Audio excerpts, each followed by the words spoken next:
요새 어떤 고민을 안고 살아가고 계십니까? 고민은 어차피 잘 해결되지도 않지만 해결돼도 계속 찾아오잖아요. 제 고민은 뭘까요? 제 고민. 혹시 아시는 분 계세요? 한두 달 전부터 지속됐던 고민인데 바로 설교였어요. 물론 뭐 목사에게 설교가 늘 고민이지만 그런 거 말고 진짜 진지하게 제 인생에 굉장히 크게 다가왔던 고민이 설교였습니다.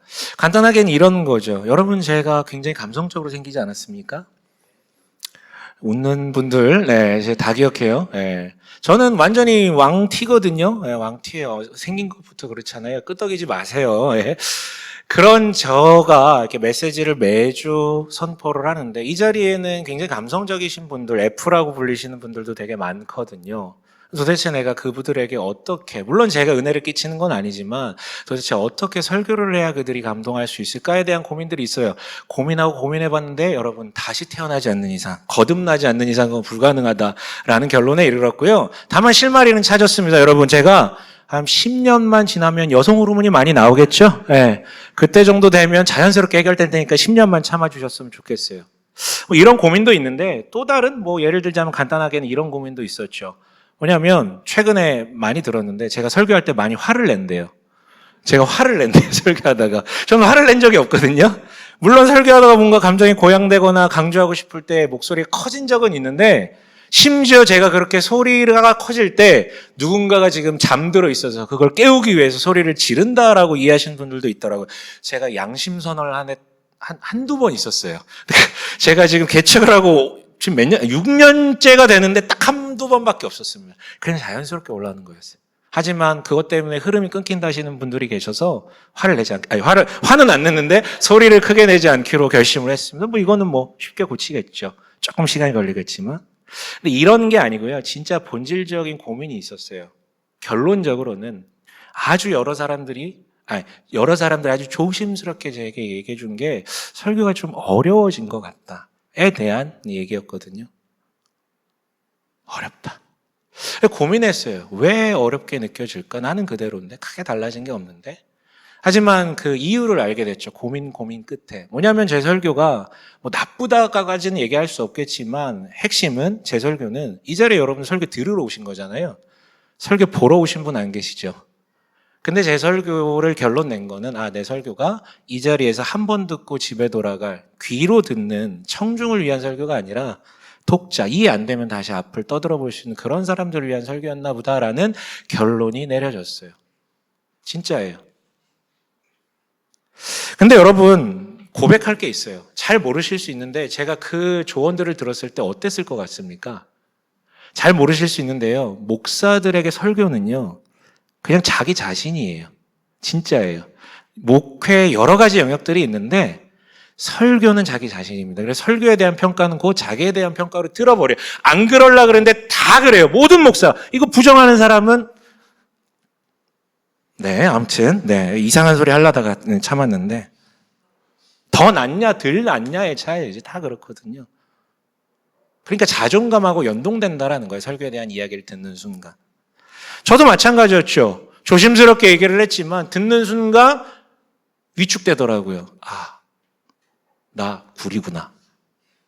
조금 더 나아가서는 적극적으로 항변하고 싶더라고요. 아니라고. 어렵지 않다고. 어렵지 않다고. 내가 이런 의도가 있어서 이렇게 한 건데 왜 내 의도를 못 알아줘. 한 발짝 더 나아가서는 이런 생각까지 돼. 그거 네 문제 아니냐고. 네 문제 때문에 그렇게 듣는 거 아니냐고 라고까지 얘기를 하고 싶었지만 잠깐 위축되고 뒤돌아서니 그런 말을 꺼내지도 않았어요. 뒤돌아서고 나니까 너무 감사하더라고요. 두 가지 이유에서 너무 조심스럽게 얘기해 준 그런 사람들이 있다라는 거, 그리고 내가 참 많이 바뀌었구나. 이 문제를 듣고 자존감이 무너지는 게 아니라 잠깐 위축됐으나 뒤돌아서 하나님께 감사할 수 있는 모습이 된 것 같아서 너무 감사하더라고요. 앞으로도 종종 얘기해 주십시오. 친절하고 조용하게 얘기해 주세요. 물론 여러분 그래가지고 제가 한두 달 동안 굉장히 연구하고 고민하고 쉐어하고 기도해가지고 바꿔가고 있어요. 그런데 여러분 눈빛이 바꾼 게 그 정도냐라고 하면 제가 뭐 할 말은 없고요. 근데 여러분 이처럼 타인의 평가를 통해서 자신의 자존감을 만들어가려는 이런 노력들이 저만의 이야기는 아닌 듯합니다. 이 중에도 많이들 계시지 않습니까? 누군가의 한마디 때문에 왔다 갔다 하시는 분들. 특별히 지난주에도 언급했는데 우리 시대의 사람, 특히 젊은이들에게 굉장히 유행하고 사람들이 주목하는 게 자기 개발이죠. 책 봐도 다 베스트셀러는 자기 개발 서적들입니다. 왜 거기에 목맵니까? 지난주에 말씀드렸지만 우리에겐 왕이 사라졌어요. 현대가 되면서 왕이 다 사라졌죠. 그런데 특히나 젊은 세대가 이를수록 이 사람들이 갖고 있는 이중에도 있을 수 있는데 모든 권위를 부정해버리는, 왕만 없애는 게 아니라 모든 권위를 부정해버리는 것이죠. 하지만 말씀드렸듯이 자연 속에 진공상태라는 게 존재하지 않듯 권력에는 공백이 없습니다. 그렇다면 그 비어진 공백에는 누가 서는 것입니까? 자기가 왕으로 셀프 임명을 하는 것이죠. 근데 왕은 존경받아야 되잖아요. 왕은 존귀해야 되잖아요. 어떻게 해야 됩니까? 존경받을 만한 자격들을 스스로 만들어내야만 하죠. 그게 자기 개발의 허상이라고 말씀드릴 수 있을 것 같아요. 근데 어떻습니까? 모두가 그 왕된 존경심을 받을 만큼의 그 성취들을 얻어낼 수 있습니까? 전혀요. 조금은 얻어낼 수 있지만 언젠가는 무너집니다. 언젠가는 무너져요. 그래서 어떻게 됩니까? 순차적으로 자기를 혐오하고, 난 왕인데 난 왜 꼬라지가 그러지? 더 이 간극이 너무 크기 때문에 더 혐오하는 거예요. 슬프죠. 물론 여러분, 작용이 있으면 반작용이 있습니다. 자기 개발에 이 풍성함이 막 유행하자 요즘에 이 서점 가보면 자기 개발 이쪽 한 칸에 쫙 있고 한쪽에는 뭐냐? 마음 다스림. 마음을 비우라는 거지. 어차피 우리 이거 잘 안 되니까 마음을 비워내자. 이거 욕망을 흘려보내자는 거예요. 비우고 흘려보내자는 거예요. 정확하게 불교적 가르침과 비슷하죠. 하지만 저는 의문이 있어요. 과연 그게 가능할까? 인간이 자기 스스로 자기의 욕망을 컨트롤하고 비워낸다? 가능할까? 한 번은 되겠지. 근데 언제까지, 얼마나 그게 가능할까? 그리고 제가 본 자기 비움의 천재들은요, 진짜 죄송하지만 발전이 별로 없더라고요. 성장이 별로 없었어요. 더 나아가 성장이 없고, 나아가 타인을 이롭게 하지도 못하더라고요. 그냥 자기 마음만, 내 건강만. 그러다 고립되시는 분들도 있고요. 예, 여러분, 이게 우리 시대의 그 자존감이라는 단, 진짜 많이 쓰는 이 단어를 공략하는 방법, 해법들의 현주소예요. 하나는 외적 조건을 성취함으로 채워나라고 하거나 아니면 내면을 비워내서 얽매이지 않게 하려나. 그러나 여러분, 이 둘 다 공통점이 있지 않습니까? 공통점은 뭡니까? 결국 네 문제라는 거죠. 자존감 네 문제라는 거죠. 네가 노력을 안 해서, 성취를 못해서, 비워내지 못해서, 그래서 네가 괴로운 거라고요. 근데 여러분, 이 말이 맞을까요? 일면 맞는 말도 있을 수 있겠죠. 하지만 여러분, 진공 상태에 우리가 산다면 이 말은 맞는 말일 것입니다. 진공 상태라면 내 노력으로 얻어내고 비워낼 수 있으니까. 하지만 우리가 사는 세상은 여러분, 진공 상태입니까? 쉽게 표현하면 언제 어떻게 걸려 넘어질지 모르는 광야와 같은 곳이에요. 그게 우리가 사는 세상의 정체거든요. 이런 곳에서 살면서 네 노력이라고만 얘기한다는 건 너무 잔인한 짓 아닙니까? 지혜를 빙자한 살인이죠. 지금까지 제가 화를 냈나요? 안 냈나요? 괜찮나요? 지금까지? 앞으로도 내지 말아야 되는데. 그렇다면 여러분, 우리가 이 자존감을 어떻게 채울 수 있는 것입니까? 도대체요. 저는 오늘 본문이 그에 대해서 분명히 대답을 하고 있다라고 확신을 하고요. 결론부터 말씀드리자면 지난주에 소개했던 그분, 우리 왕, 우리를 위해 찾아오신 그 왕을 온전히 받아들일 때 우리 자존감이 형성되고 성장한다라고 확실하게 대답할 수 있을 것 같아요. 본문으로 한번 들어가 볼게요. 우리는 지난주 마가가 소개하는 이 왕의 복음에 대해서 얘기를 나눴습니다. 1절에서 선언하잖아요. 마치 로마 황제의 탄생을 소개하듯이 복음이다. 근데 그 왕이라는 호칭은 그리스도라는 호칭으로 대체하죠. 그리고 마가는 소개했어요. 그리스도가 왜 왕이라는 뜻인지에 대해서 구약을 요약한 예언자들의 발언을 빌려서 얘기했어요. 하나님께서 왕을 보내시겠다고 약속하신 그 이름이 메시아이고 번역하면 그리스도잖아요. 대신에 조건이 하나 있어요. 하나님께서 그 메시아를 보내기 직전에 누굴 먼저 보낸다고요? 심부름꾼을 먼저 보낸다라는 그 예언들이 있거든요. 그리고 마가는 그 앞에 지난주 나눴던 말씀 가운데 증거를 대죠. 바로 그 유명한 유대인 세례 요한이 바로 그 심부름꾼이다라는 것을 세 가지 근거를 대서 확정을 짓습니다. 이게 지난주 우리가 봤던 증거예요. 하지만 여기서 멈추면 안 되죠. 그렇다면 그 심부름꾼과 이 메시아라고 불리는 그리스도와의 연관관계가 증명이 돼야 되잖아요. 아니, 그런 거 증명이 안 돼도 이분 자체가 누가 봐도 그런 왕처럼 보여야 될 것 아닙니까? 바로 오늘 본문은 그 얘기로 들어가고 있거든요. 첫 번째 증거를 내놓고 있는데요. 바로 세례 요한과 예수님과의 연관성이에요. 세례를 받으셨다라고 얘기를 해요. 물론 다른 복음서를 보면 세례 요한이 바로 이분이 내 뒤에 오실 그이다라고 선언하는 장면까지 포함되는데 마가는 이런 거 다 건너뜁니다. 스피디하게. 왜냐하면 이것만 얘기해줘도 다 되거든요. 뭔데요? 예수님이 세례 받으실 때 일어난 일만 얘기해줘도 이거 뭐 다 게임 끝이라는 거죠. 무슨 일이 일어났는데요? 10절과 11절에 무슨 얘기가 있었습니까? 여러분 당대에 세례 받는 방식은 침례 형식이었어요. 침례가 뭔지 아십니까? 물속에 들어갔다. 진짜 물속에 잠겼다가 일어나는 방식으로. 근데 그때 어떤 일이 일어났다고 얘기합니까? 성령이 비둘기와 같이 예수님께 임재하는 것을 보았고, 두 번째로는 하늘로부터 소리가 있는데 너는 내 사랑하는 아들이요 내가 좋아하는 자라라는 하늘의 음성이 들렸다고 얘기를 해요. 여러분 지난주 말씀드렸듯이 세례는 공개적인 행사였습니다.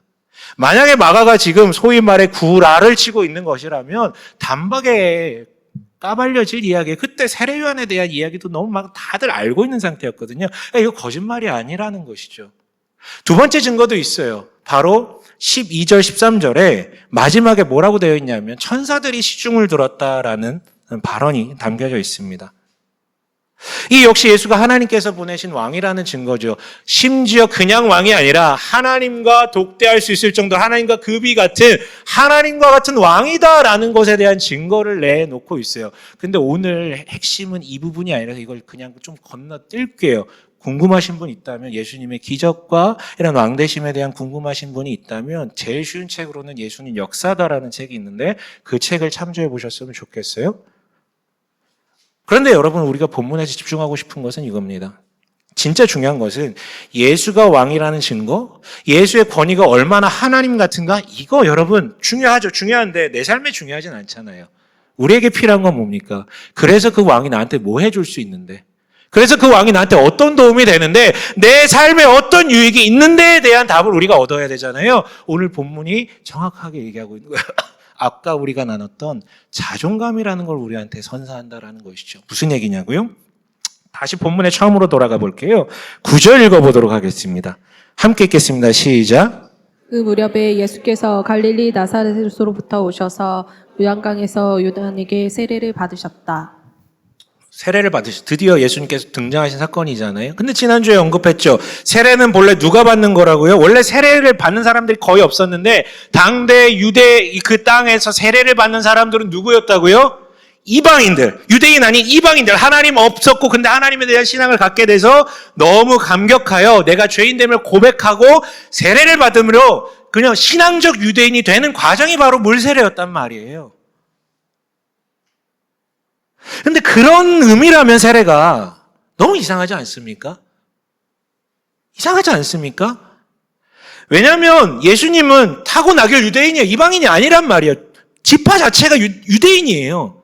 세례를 받을 필요도 없어요. 물론 유대와 예루살렘 땅에 살았던 사람들 때문에 죄책감에 못 이겨서 나와서 세례 받을 수도 있겠죠. 근데 여러분 예수님은 죄가 없거든요. 1절에서 이미 선언합니다. 하나님의 아들이라고요. 더 다른 증거가 있습니다. 5절에 보면요. 그 고결했던 하나님의 법을 너무 잘 지켰던 찐 유대인들이었던 유대와 예루살렘 땅의 사람들, 주민들조차 죄를 자복하며 회개하며 나와서 세례받았다고 되어 있어요. 근데 여러분 예수님이 세례받는 장면에 죄를 자복한 단어가 있습니까? 없어요. 왜? 죄가 없기 때문에. 세상 모든 사람들에게 회개의 세례, 물세례가 필요할지라도 세상에 유일하게 세례를 받지 않아도 되고 필요도 없고 받아서도 안 되는 분이 있다면 바로 또 소리 질렀네. 죄송합니다. 예, 분이 있다면 바로 그분이 예수님이라는 거죠. 그런데 여러분 그가 굳이 세례를 받으셨네요. 왜요? 한마디로 스스로를 이방인이자 죄인 취급했다라는 것이죠. 도대체 왜 그렇게까지 하신 겁니까? 여러분 선악과를 따먹어 버림으로 하나님께 반역의 죄를 저지른 죄인이 돼버린 이들은 어떻게 됐습니까? 최초의 하나님 나라라고 불리는 에덴이라는 것으로부터 쫓겨나죠. 그래서 신분이 뭐가 됩니까? 죄인이자 이방인이 되었어요. 그런데 여러분 그들이 어떻게 삽니까? 자기가 왕으로 삼아서 어떻게든 자기를 책임지려고 하는데 고난 가운데 살 수밖에 없었잖아요. 그 삶이 얼마나 고달고 죄칩니까? 그래서 여러분 이게 죄인이자 이방인인 우리의 현실인데 예수께서 이 문제 때문에 그걸 스스로 극복할 수 없기 때문에 근데 본인은 어떤 분이세요? 하나님의 아들이자 하나님이시자 죄가 하나도 없는 이분이 그런데 신적 능력이 있는 이분이 이방인이자 죄인의 신분을 갖고 있는 그들을 대신하여 내가 너들의 신분들을 내가 갖고 갈게. 너희는 나의 신분을 갖고 가려.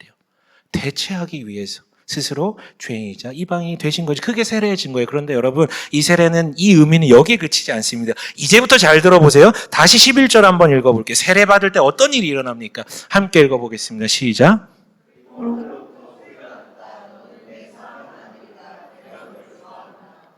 네, 성령이 우선 10절에 성령이 예수님께 내려오셨고 하늘로부터 들린 소리. 앞서 이것들이 바로 하나님이 진정한 왕이자 하나님과 급이 같은 왕임에 대한 증거라고 소개해드렸는데 여러분 거기에 그치는 게 아니에요. 이는 동시에 어마어마하게 중요한 사실을 알려주는데요. 바로 우리를 위해 대신 죄인이자 이방인이 되셨던 그분을 왕으로 받아들이게 된 사람들, 그래서 그 예수의 이름으로 세례받게 된 사람들은 지금 예수께 일어난 이 사건이 그대로 그 사람들에게도 동일하게 적용되고 주어진다라는 사실을 예수께서 몸소 보여주시기 위해서 세례를 받으셨다라는 것이죠. 여러분 이때 무슨 일이 일어났습니까? 성령이 그에게 임하시고 나의 사랑하는 아들아, 내가 너를 좋아한다라는 음성이 확정적으로 들려왔잖아요. 동일해요. 그 예수가 나의 왕임을 진짜로 받아들여 세례받게 된 이들에겐 동일한 효과가, 동일한 현상이 일어난다는 것이죠. 성령께서 그 안에 거하게 되시고 동시에 너는 나의 사랑하는 아들이야. 너는 나의 사랑하는 딸이야. 내가 너를 좋아한다라는 확정적 선언, 그 신분이 완전히 뒤바뀌게 된다는 것이죠. 그리고 여러분 이거예요. 인간의 자존감의 근원은 성령 하나님의 함께하심, 더 나아가 하나님께서 우리를 너는 죄인이요 이방인이 아니라 내 사랑하는 아들이요 딸, 내가 너를 좋아한다라는 그 확고한 믿음이 있을 때 우리에게 자존감이 지워진다는 것이죠. 여러분 여기가 교회라서 제가 이런 뻔한 얘기를 하는 건가요? 잘 들어보세요. 자존감이라는 단어 많이 들어보셨죠? 자아 존중감의 약자인데 이거 사전적 정의 아십니까? 많이 썼지만 사전적 정의 모르실 거예요. 제가 긁고 왔어요, 사전에서. 한번 읽어볼까요? 시작. 존재는 존재이고 어떤 성과를 이루어낼 만한 유능한 사람이라고 믿는 믿음. 여러분 이게 자존감의 정의예요. 그러면 이 자존감을 채우기 위해서는 어떤 방법을 쓰면 되는 것입니까? 어떤 방법을 쓰면 돼요? 사람들은 사랑받을 만한 가치가 있는 존재가 되기 위해서 연락에 노력하는 게 이게 세상의 방식인데 간단하지 않나요? 주어진 사랑을 받으면 되는 거 아닌가요? 물론 약한 사랑 말고 강력한 사랑. 자존감 방정식의 해답은 사랑받을 만한 가치를 획득하기 위해서 내가 노력하는 데가 있는 게 아니라 사랑을 받으면 되는 거예요. 이는 여러분 성경 말씀과도 정확하게 부합합니다. 창세기는 마치 우리가 공기를 안 마시면 죽는 존재인 것처럼 사랑을 주고받지 않으면 죽는 존재다라는 것을 분명하게 선언해요. 어떤 사랑을 받아야 되는데요? 하나님으로부터 그 사랑의 근원인 하나님의 사랑을 받아야 되고 나와 동일한 존재인 하나님의 형상의 사랑을 받아야만 우리가 참된 사람으로 살 수 있다라는 것에 대해서 선언하죠. 하지만 창세기는 또 얘기합니다. 말하죠. 인간이 스스로 그 사랑의 근원은 그 하나님의 사랑을 거부했다고요. 그로 인해서 여러분 인간은 사랑의 원천을 상실해 버렸습니다. 그리고 그의 사랑을 원천을 상실하니까 사랑을 받아야만 흘려보내되 원천이 끊겼잖아요. 남는 것은 뭐밖에 없습니까? 사랑을 줄 수는 없고요. 사랑받고 싶은 욕구만 남습니다. 여러분 우리가 왜 이렇게 연락에 싸우고 이상한 짓들을 합니까? 그거 다 사랑받고 싶어서 그런 짓 아닙니까? 나 좀 알아달라고. 우리 가운데는 그런 모습이 없나요? 그래도 다행인 건 여러분 부모가 있어요. 부모가 있죠. 부모의 사랑이 있잖아요. 근데 안타깝지만 부모 때문에 우리의 자존감이 또 망가집니다. 왜냐하면 부모도 사랑만 받고 싶은 욕구에 절여있는 존재들이기 때문에 아무리 성인이 됐어도 동일해요. 사랑 달라고. 자녀한테도 나한테 사랑 주세요 하다가 자녀애가 빠그러지는 경우들이 너무 많죠. 두 번째 기회도 있죠. 연인, 배우자. 여러분 혹시 옆에 짝이 있다면 얼굴 한번 보십시오. 더 이상 설명하지 않겠습니다. 더 이상 설명하지 않겠습니다. 여러분, 사랑을 주고받는, 특별히 사랑을 받는 가운데 채워지는 게 인간의 자존감인데 그 사랑을 충분히 받지 못하기 때문에 나아가 사랑받고 싶은 욕구만 남아있기 때문에 우리의 자존감이 계속 그런 식으로 무너지게 되는 거예요. 그런데 여러분, 앞서 말씀드렸듯이 예수를 진정한 나의 왕으로 받아들여 즉 그의 이름으로 세례받음으로 말미암아 그래서 예수께 일어난 일처럼 성령이 비둘기처럼 그에게 임재하시고 지난주에 8절에 읽었던 표현대로 하면 성령 세례를 받고 하늘로부터 그의 진정한 음성이 들려온다면 너는 그런 대접을 받을 존재가 아니라 너는 내가 사랑하는 아들이요 딸이요 너는 내가 너무 좋아하는 존재다라는 것에 대해서 확인을 하고 기억을 하고 하루하루를 살아간다면 여러분 어떤 일이 발생될까요? 무슨 어떤 일이 발생되니까 그것조차도 예수님께서 보여주셨어요. 모범적으로 세례를 받듯이 모범적으로 그것조차도 보여주셨어요. 어떤 일이 발생했는데요? 여러분 12절 한번 읽어봅시다. 바로 어디로 갑니까? 사랑받는 자라는 얘기를 듣자마자 어디로 갑니까? 12절 함께 읽어볼까요? 시작. 그리고 곧 성령이 예수를 광야로 내보내셨다. 네, 어디로 가요? 광야요. 광야는 어떤 곳입니까? 진짜 메마르고 먹을 것도 마실 것도 없는 것이죠. 심지어 누구도 없어요. 사람들도 없습니다. 그래서요, 물리적 결핍 가운데 내몰리고 정서적, 관계적 결핍 가운데로 완전히 내몰린 곳이 광야죠. 그런데 이게 끝일까요? 뒤에 뭐라고 얘기합니까? 13절에 보면 사탄과 들짐승의 이야기를 해요. 사탄은 우리의 정서적 위협을, 정신적 위협을 가하겠죠. 들짐승은요, 물리적 위협을 가하겠죠. 이 위협과 결핍 가운데 완전히 매몰된데 이게 끝이 아니에요. 여러분, 이거 끝이 아니고 진짜 중요한 게 뭔지 아세요? 다시 12절 보면 성령이 예수를 광야로 내몰았대요. 간단히 말해 자기 의사와 전혀 상관없이 내몰림 당한 거예요. 여러분 우리가 광야라고 표현할 때 우리는 흔히들 그냥 메마른 땅, 뭐 들짐승 이런 것 떠올리시죠? 진짜 광야가 무엇입니까? 인간에게 있어서. 좀 뭐가 부족한 거, 좀 위협이 당한 거 그거 우리 삶에 늘 있어요. 그건 여러분 우리가 정신만 똑바로 차리면 어떻게든 이겨낼 수 있거든요. 근데 우리가 가장 마음이 무너질 때가 뭐냐면 내가 원치 않았는데 그런 상황을 마주한 것. 내가 자청해서 간 거는 여러분 다 이겨낼 수 있습니다. 내가 성공하고 싶어가지고 좀 결핍 느끼는 거 괜찮아요. 감내할 수 있어요. 내가 사랑하고 싶어서 위협을 당하는 거 감내할 수 있어요. 근데 원치 않는데 그런 상황에 내몰린 거. 이게 최악인 거지. 여러분 그래서 예수님께서 마주한 상황은 결핍과 위협과 무엇보다도 수동성, 진짜 수동적으로 내몰릴 수밖에 없었다는 처절한 광야죠. 그런데 여러분 예수께서 이걸 돌파해내셨습니다. 넘어서셨어요.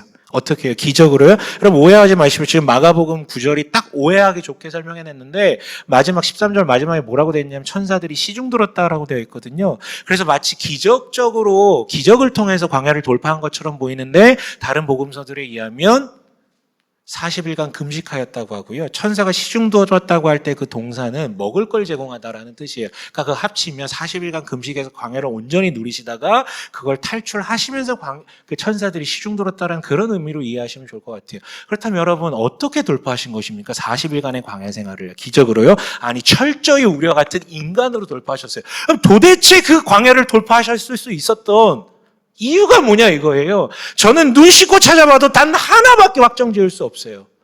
성령이 그에게 임하셨고 무엇보다도 40일 직전에 있었던 하나님 아버지가 나를 향하여 선언하셨던 그 말씀, 너는 내 아들이다, 내가 너를 너무 좋아한다라는 그 목소리에 대한 기억과 믿음이 40일 동안을 광야라는 세상을 그 시공간을 돌파하게 만들었던 것이죠. 혹시 이 자리에 내 삶이, 내 현실이 광야와 같다라고 뭐 이렇게 되는 거 하나도 없고 아프고 괴롭고 실패하고 이런 것 같아서 너무 힘드신 분들 계신가요? 무엇보다도 원치 않는데 마주한 상황들 때문에 막 너무 괴롭고 그러신 분 계신가요? 어떻게 돌파하실 것입니까? 세상이 말하는 대로 나의 노력으로 성취를 통해서 돌파하실 것입니까? 아니면 비워낼 것입니까? 어떻게 비워내요? 사랑하는 사람들, 내 가족들인데 어떻게 비워냅니까? 그거를? 사랑 안 하겠다라는 거지, 비운다라는 거는. 사랑하면 고통이 찾아올 수밖에 없는데. 어떻게 넘어질 것입니까? 여러분, 어떤 광야가 찾아오더라도 능히 사람답게 자존감을 잃지 않을 유일한 조건은 바로 사랑받음인데, 그 사랑이 인간의 불완전하고 일시적인 사랑이 아니라 절대적으로 영원히 지속돼. 그럼 완벽한 사랑이 우리에게 주어질 때만 여러분 우리가 넘어지지 않지 않겠습니까? 내 노력으로는요 그 광야는 넘어설 수 있어요. 하지만 또 다시 찾아오는 저 광야는 못 넘어서겠죠. 우리에게 필요한 건 절대적인 사랑입니다. 그리고 그 사랑을 위해서 우리 구주 예수께서, 우리의 왕 예수께서 이 땅에 오셨고, 나를 대신해서 죄인이자 이방인의 신분을 대신 짊어지시고 우리에게 그 신분을, 그 왕의 신분을, 왕의 자녀의 신분을, 사랑받는 자녀라는 신분을 우리에게 안겨주셨습니다. 그래서 우리에겐 길이 열렸죠. 그렇다면 우리는 그 예수를 나의 왕으로 받아들이고 세례를 받는다면 예수님께서 세례 받으실 때와 동일한 일이 나에게 주어집니다.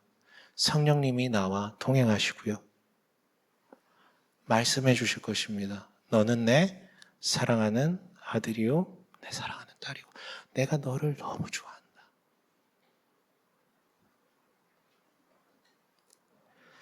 그리고 이는 변질되지 않고 누리게 되기에 당신 앞에 어떤 광야가 찾아오더라도 이렇게 선언할 수 있겠죠. 그 위대한 선배가 했던 고백 한번 들어보실래요? 시편 23편 4편에 뭐라고 되어 있습니까? 내가 사망의 음침한 골짜기를 다닐지라도 해를 두려워하지 않을 것은 주께서 나와 함께 하심이라.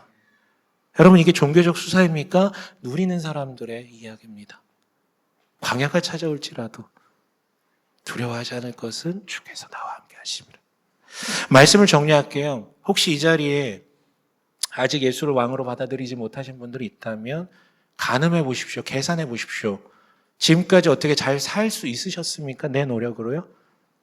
앞으로도 잘 살 수 있으실 것 같습니다. 제가 저주를 하는 게 아니라 잘 사셨으면 좋겠는데 인간이 그런 존재가 아니란 말이에요. 인간이 그런 존재가 아니라고요. 그렇다면 오늘 이 이야기를 듣고 정말 내가 선하게 사는 거 말고 내가 정말 사람답게 살기 위해서 필요한 게 뭘지에 대해서 고민해 보십시오. 답은 분명히 있습니다. 예수를 나의 왕으로 받아들여 성령이 임하시고 사랑받는 자녀라는 확신을 가지고 살 때만 당신이 앞날 가운데 광야를 능히 돌파할 수 있습니다. 부디 그 예수를 왕으로 받아들이시고 세례까지 이루셨으면 좋겠어요. 그런데 이 자리에 계신 다수의 예수를 이미 믿었고 왕으로 받아들였었던 분들, 근데 요즘 어떻게 사십니까? 혹시 이 중에 광야에 사시는 분들도 계실 수 있어요. 여러분, 예수를 믿는 것은 사랑받음의 증거이지 광야가 주어지지 않는다라는 증거는 아니에요. 이 세상에 살면 당연히 광야는 이 광야 정형화가 찾아올 수밖에 없어요. 그런데 여러분, 코가 빠져 계십니까? 그럴 수밖에요. 광야는 언제나 우리에게 아픔과 당황감을 안기고요, 정말 괴롭게 하고요. 그중에 누군가는 다리를 절고 넘어지기도 합니다. 예, 그럴 수 있어요. 그런데 여러분, 이 본문 한번 이 표현을 주목해 봤으면 좋겠는데 13절 한번 읽어볼까요? 함께 읽겠습니다. 시작. 사탄에게 시험을 받으셨다. 예수께서 들짐승들과 함께 지내셨는데 천사들이 그의 시중을 들었다. 우리는 이 구절을 보고, 마가가 소개하는 이 구절을 보고 부연 설명이 되게 많이 필요하지만 이 마가복음이라는 책을, 서신을 처음 받아본 유대인들은 바로 이거 하면 연상이 됐을 거예요. 왜냐하면 40이라는 숫자와 광야라는 장소를 합친 곳, 바로 연상됐을 거예요. 출애굽기요. 출애굽기. 무슨 일이 있었습니까, 여러분? 출애굽할 때 하나님께서 구원하셨죠. 어떤 존재들요? 이집트에 노예됐던, 종됐던 놈들을 그들이 너무 불쌍하여 그저 은혜로, 주권적 은혜로 구해내셨어요. 하나님이 이제 왕 되신 거죠. 그리고 이제 또 들어갈 땅, 나의 통치를 받으면서 샬롬을 누릴 땅을 지목하셔. 가나안 땅으로 들어가면 돼요. 이집트를 탈출해서 노예로부터 벗어나 자유인이 되고 이 광야라는 길을 한 40일 정도만 가면 도착할 수 있어요, 가나안 땅에. 근데 여러분, 어떤 일이 발생합니까? 고작 그 40일, 진짜 40일만 가면 됐었거든요. 그걸 못 견디고 아우성치기 시작하죠. 광야로 진입을 했는데 왜 고기 안 줘요? 왜 내가 먹고 싶은 만큼 물을 안 줘요? 라고 아우성치기 시작합니다. 하나님, 우리 사랑하는 거 맞아요? 하나님, 우리 다스리신 거 맞아요? 라고 아우성칩니다. 그리고 마지막에 하지 말아야 될 선언을 해버리죠. 어떤 선언이요? 우리 다시 이집트로 돌아가겠습니다. 노예로 돌아가겠다라는 뜻이죠. 40일만 참으면 되는데 먹을 걸 안 준 것도 아니고 만나와 메추라기로 먹이시고 계셨는데 메추라기는 나중에 주셨지만 아무튼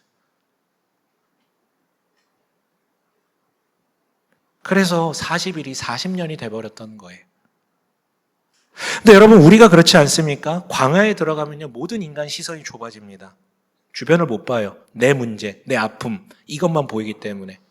오케이 거기까지 좋습니다. 사람이니까요. 그런데 예수를 이미 왕으로 받아들이고 그 사랑을 받아들였던 사람일지라도 그 광야에 들어가서 시선이 너무 좁아지면 의심이 들죠. 하나님 나 사랑하시나? 왜 이거 안 주지? 왜 이거 치료해 주지 않지? 왜 이거 성공하지 못하게 하지? 나 안 사랑하시나? 거기다가요, 지금 예수님을 누가 시험했다라고 되어 있습니까? 사탄이 시험했다라고 되어 있고요. 사탄은 종종 말씀드렸지만 히브리어이고 지역하면 고발자, 고소자라는 뜻입니다. 뭘 고발합니까? 사탄인 동일한 걸 고발해요. 야, 네 꼬라지 봐라. 야, 그런 식으로 죄 많이 지면서 네가 무슨 하나님의 자녀야? 사랑받는 자야? 하나님 너 좋아하지 않아? 이런 식으로 고발하거나요. 반대로 야, 네 꼬라지를 봐라. 야, 네가 그렇게 기도해도 하나님 안 들어주시잖아. 하나님 너 사랑 안 해. 이런 식으로 고발하죠. 하나님 사랑하면 너 사랑하면 그렇게 놔뒀겠냐? 끊임없이.